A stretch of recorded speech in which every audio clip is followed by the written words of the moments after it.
The man opened the bathroom door. Inside there was actually a beautiful girl. The moment their eyes met, the scene seemed to freeze.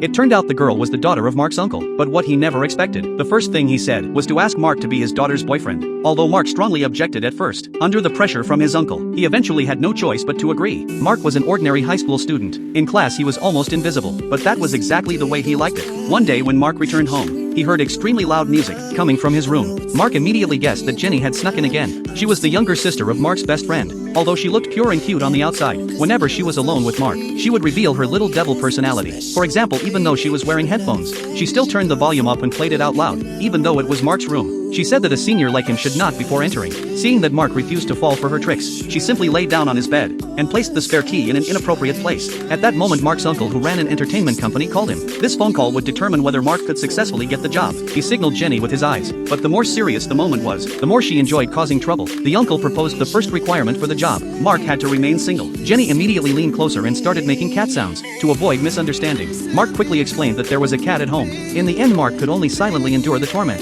The first conversation finally ended without any problems. After returning to school, his friend casually mentioned that his sister Jenny might like Mark. Hearing that, Mark felt it was completely impossible. Someone who constantly teased him, how could that count as liking him? When the school bell rang after class, Jenny, in front of everyone, still acted like a sweet and obedient junior student. This two-faced behavior made Mark feel disgusted. Even worse, she loved spreading rumors. As long as Mark refused to walk home with her, she would immediately put on a hurt expression and loudly claim that the two of them were dating. Once again, Mark was manipulated by her. When there were no other people around, Jenny directly said that since things had already come this far, she might as well officially become Mark's girlfriend. But this trick no longer worked on Mark. He simply ignored her behavior. Unexpectedly, Jenny suddenly hugged him from behind. She muttered that Mark was too slow. He had never noticed that all her pranks were actually meant to attract his attention. Instead of always looking far away, he should at least look at the girl right beside him. At that moment, Mark's firm heart began to waver. Could it be that Jenny really liked him? But then she immediately said she was just teasing him. Mark made up his mind never to believe any of her promises again. That night, Mark met his uncle at a restaurant. During the conversation, his uncle learned that Mark had formed a game development team. Their first game had already been successfully released, and within a short time, it had exceeded 1 million downloads. But Mark did not take all the credit. He specifically emphasized that it was the result of the team's efforts. Hearing this, his uncle felt that Mark was too modest. After all, he himself had never been capable of such a thing when he was young.